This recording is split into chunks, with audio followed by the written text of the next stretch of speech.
The year is 218 BCE. Two worlds stand on the edge of war. To the west, Rome, a rising storm of ambition. To the south, Carthage, a jewel of the Mediterranean glowing with gold, trade, and secrets. And between them, you. Not a soldier, not a hero, but a whisper in the dark.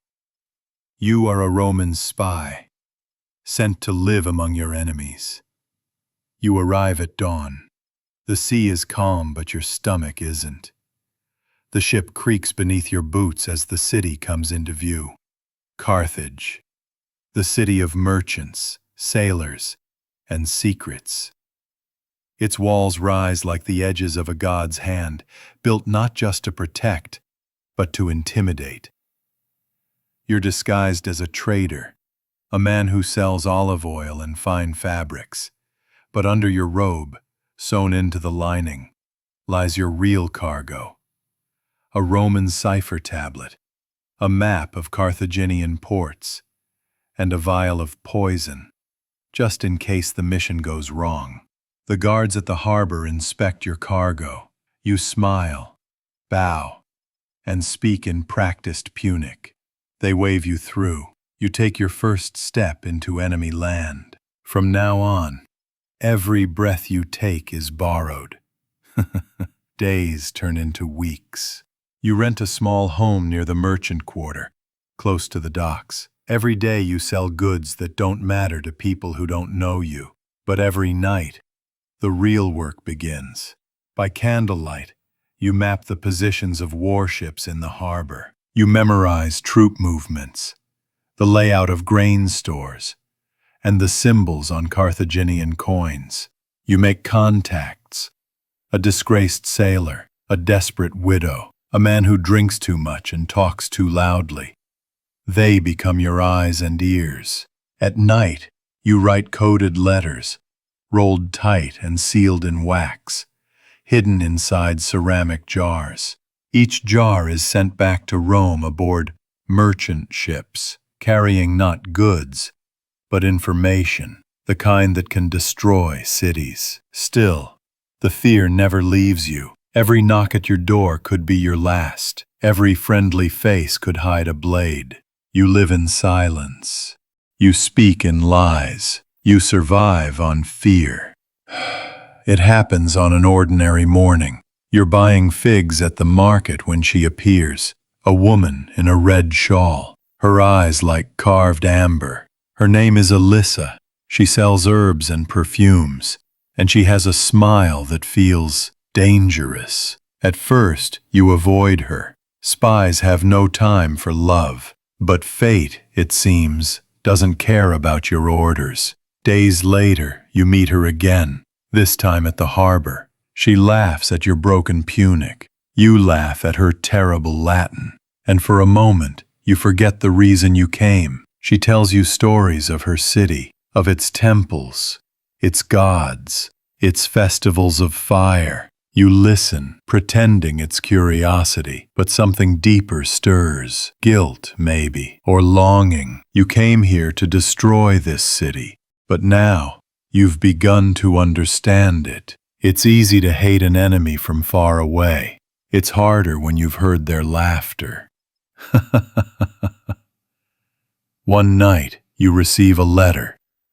The wax seal bears the insignia of the Roman Senate. It's short and cold.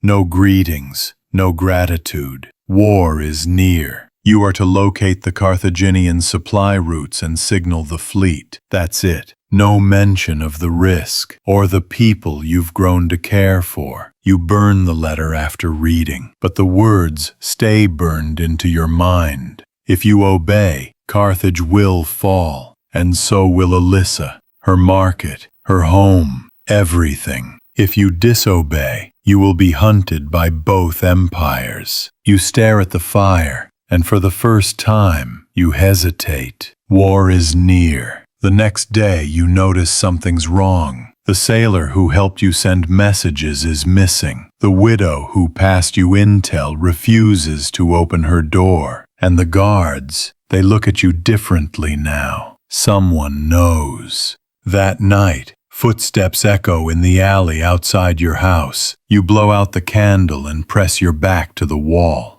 The door bursts open. 3 Carthaginian soldiers rush in. You grab the dagger under your table. Strike one, dodge another, and run through the back door. You sprint through narrow streets, heart pounding, the sound of armor behind you. The city that once felt alive now feels like a cage. You duck into a temple, hide behind a pillar, gasping for breath. The guards pass by. For now. You survived, but you know this is the end. Once a spy is discovered, he is already dead. He just hasn't fallen yet. You find Alyssa that night. She's waiting in her shop, the smell of lavender in the air. Her eyes widen when she sees the blood on your sleeve. You tell her everything.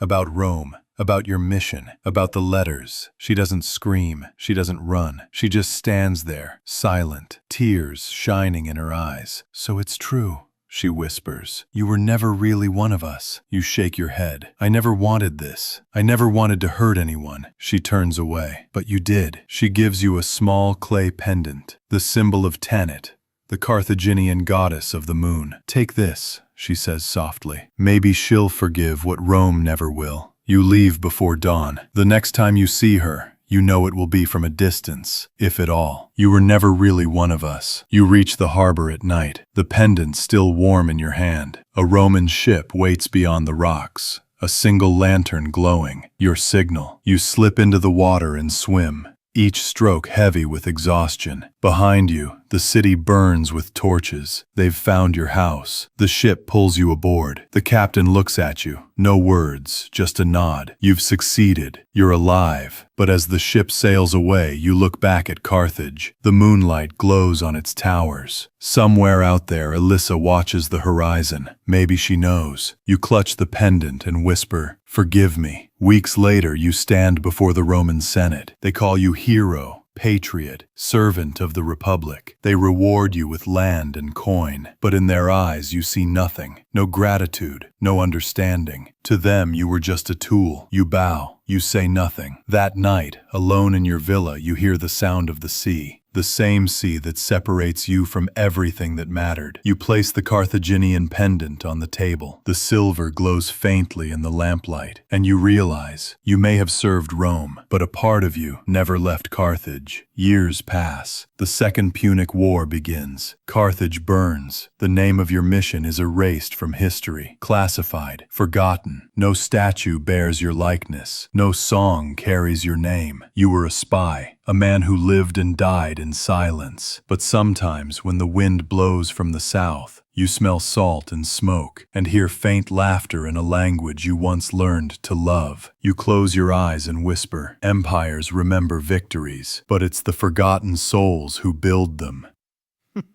This was your life as a Roman spy in Carthage.